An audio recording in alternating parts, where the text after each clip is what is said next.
Hello everyone, welcome to this talk on prediction of muscle fatigue during dynamic exercises based on surface electromyography signals using the Gaussian classifier.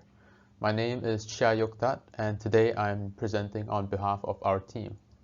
As a quick overview, muscle fatigue is shown to be associated with the incidence of musculoskeletal injuries found with sports training among many other activities.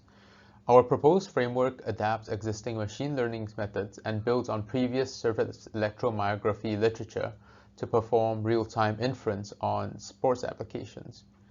We carry out an experiment over 4 subjects and achieve a reasonable prediction result of F1 score 0.624, which is more apt for our classification problem where we have inherently imbalanced classes because we will always have more samples of non-fatigue samples compared to fatigue samples. And if we convert that to accuracy, that's about 0.771.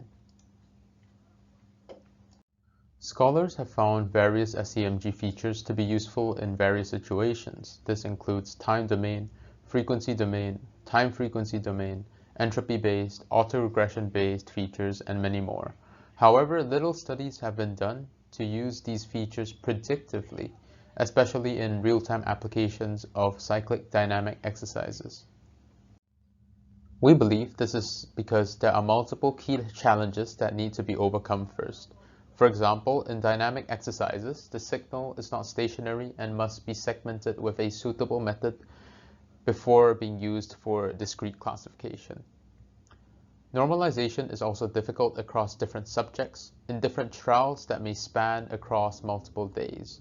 Standard normalization methods for SEMG, such as maximal voluntary contraction, MVC, is time-consuming and unreasonable to expect from sports practitioners at every trial. Other method assumes that all data is known prior to classification, which is impossible for real-time applications. Alright, so a quick overview of our proposed methodology. It follows the typical machine learning workflow, only with a few adaptations which are made for our sports science domain. So first we do dataset preparation, then segmentation, feature extraction, normalization, PCA projection, which is an optional step to reduce the feature size, and lastly, a classification step, which in our case we use Gaussian classifiers. So for the dataset, we conducted several experiments under the guidance of a qualified personal trainer. We have 4 subjects who performed weighted decline sit-ups on a workout bench with a 30-degree incline, which you can see illustrated over there. All subjects have learned the correct forms of the decline sit-up prior to the test, and by holding different weighted dumbbells at the shoulder level, load was added to the upper part of the body throughout the exercise. So for subjects 1 to 3, they had to complete 10 repetitions, and the weights were adjusted between the exercise sets to ensure that by the end of each exercise set, the subjects are close to task failure.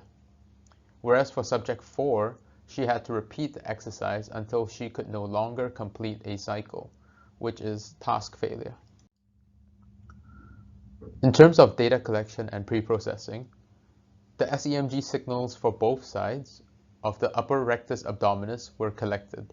We used 2 Noraxon Ultium EMG sensors for this purpose, running at a sampling rate of 2000 Hz. A pair of electrodes, 3M red dot 2228, were placed 2 centimeters apart on the upper rectus abdominis, parallel to the direction of the muscle fiber. And all of the collected SEMG signals are processed using a bandpass filter at 20 to 500 Hz. The trunk angle was also recorded using an inertial measurement unit embedded in the Ultium EMG sensors at 200 Hz. In the end, a total of 1,092 repetition samples were collected across multiple training sets from 4 subjects. 80% of the exercise sets were used as training set for our model, whereas 20% is used as a testing set for our model to validate how good it is performing. you can see from the table the distribution of the samples. We assume that we do not have all the data in the testing set and only have the first repetition when we are trying to validate our model. So this is somewhat similar to time series prediction when you are predicting stock prices, when you only have a portion of the data, or when you are doing word prediction problems. We then do segmentation on our EMG data. As you can see in the illustration here, we discard the first and last sample in order to ensure that the data is clean, because we notice sometimes the first and last repetition is actually the act of the subject picking up a weight or putting down a weight. Therefore, we thought it would introduce unnecessary variables to our experiments. We then segment into repetitions and then into concentric and eccentric phases of the dynamic exercise according to the IMU data. We then perform feature extraction from each segment. In our experiment, we extracted 8 features, 4 of which are from the concentric phase, 4 of which are from the eccentric phase. The annotations you see here, MAV stands for mean absolute value, power stands for power, MDF stands for median frequency that is obtained using STFT, and then WMDF stands for median frequency that is obtained using wavelet transforms. We then developed a normalization method for our application. So for the training set, we have already collected the data from all the repetitions within an exercise set. Therefore, the exercise can always be normalized using the mean and variance that is computed from all the repetitions in one set. However, for the test set, we have to assume that we do not have data from all the repetitions yet, because the exercise has not been finished yet. Therefore, we cannot compute a mean and variance. So we need to find a method to estimate the mean and variance for each set before the subject even completes the exercise set. Our solution was to use the training set to estimate the mean and variance of any given set. We would take the training set and create a linear model describing the relationship of the mean and variance of each feature versus their first repetition values, which you can see in the illustration to the left.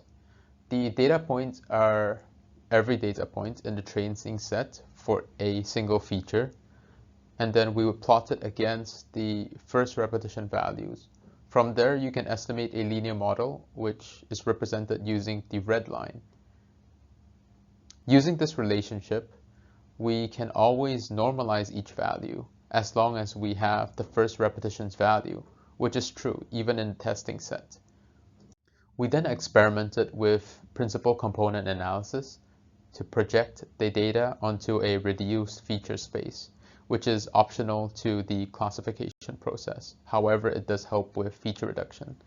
What we did was to take the training set and find principal axis using singular value decomposition.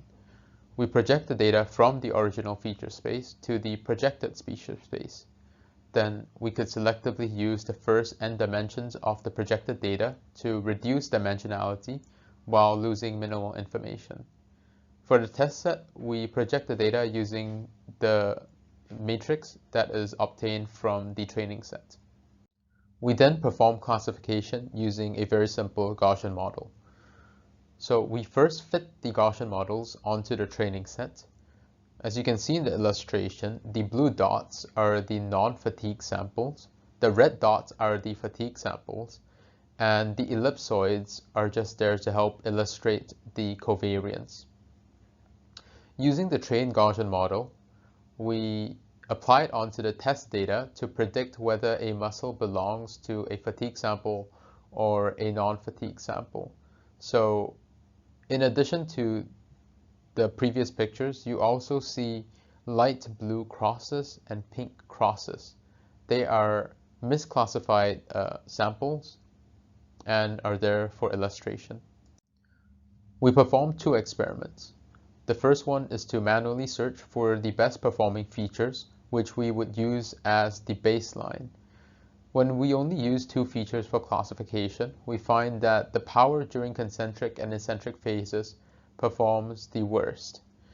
Whereas when using 4 to 6 features for classification, the best performing feature combination is to use the mean absolute value, median frequency using STFT, and median frequency using wavelet from both concentric and eccentric phases, which performs the best. This achieves an average F1 score of 0.65 across 4 subjects. For our second experiment, we project the features onto the first n principal component axes and train a Gaussian classifier on this reduced projected feature space. We then compare the performance from this experiment to the previous experiment. We find that if we only use 2 dimensions, the PCA reduced feature space performs much better. However, if we use 6 or above components, the improvement is very marginal. However, that is still good because feature reduction is important for many classifiers. In conclusion, we have outlined a machine learning framework to detect muscle fatigue that is suitable for real-time sports science applications. This is done by including some neat practical steps and integrating previous methods in literature such as segmentation of cyclic dynamic exercises, normalization parameter estimation using the first repetition, which is a form of reference voluntary contraction, principal component analysis used for feature reduction, and Gaussian classifiers. Lastly, it is important to note that our dataset size is quite small and drawn from a specific demographic, namely young female adults with a similar BMI. The exercise sets where the signals have high noise are also discarded to ensure that our dataset is as clean as possible to prove that this prototypical methodology is feasible. Our methodology has also only been applied to the rectus abdominis muscles during one type of exercise. Therefore, we are working on a more generalizable and robust deep learning solution that is trained on a larger dataset. So that is all. Thank you for listening. If you have any more inquiries, you can contact me at my email or my supervisor Joanne at her email on the screen that you can see here. Thank you.